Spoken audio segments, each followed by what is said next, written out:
Whenever I ask police chiefs, what should I be teaching students to help prepare them to be a police officer? They repeatedly say report writing. It is the number one thing that rookie police officers struggle with the most. So today, I am going to give you a 5-minute crash course on report writing. So here we go.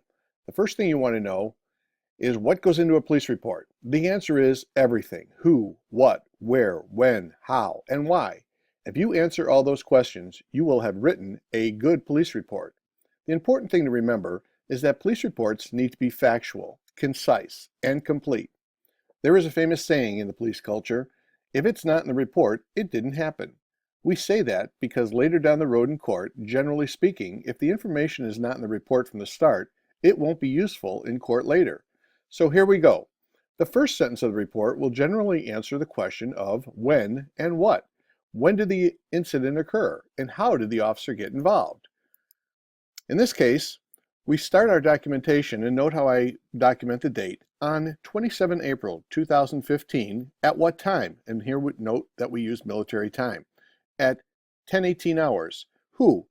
Officers Mitchell and Boston, and note how we bold their last names, and we always list their badge numbers when we first indicate the officers' names.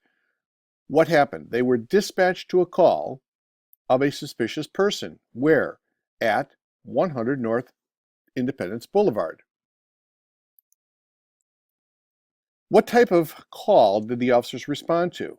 The dispatcher reported that the suspicious person was looking into the preschool at the subject address. What happened next? What did the officers observe?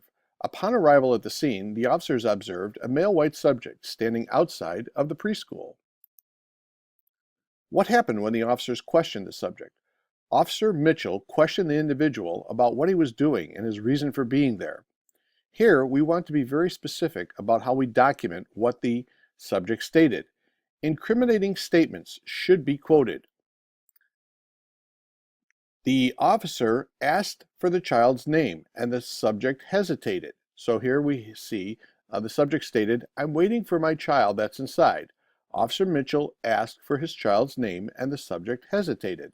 This establishes reasonable suspicion, and it's the basis for what the officer does next. The officers asked to perform a search on him, and the man consented. The officers, it's very important to include that information in the report because when the case comes to court, somewhere later, at a later date, most likely the subject will file a motion to quash the search, claiming it was unlawful. That motion will most likely fail if the information is properly documented in the police report. Also, be factual. In this report, we document that a gun was found in his back waistband and the knife in his left pocket. This case may not come to trial for 2 years. It is important to document this information to help refresh the officer's memory about exactly what happened. Continuing, who is the subject?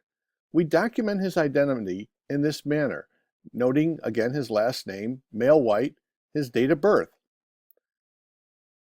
And again, note how we document the dates. Where did we get this information from? We got it from his driver's license found inside his wallet. Include important details. In this case, it is important to establish a basis for the officer's action. Why was the subject arrested? Because he was wanted on an active warrant. Here we see Officer Mitchell then requested a warrants check. The dispatcher advised he was wanted on an outstanding warrant for failure to appear. And burglary. Officer Boston then put Janes in handcuffs. It is very important to always include this information in a police report.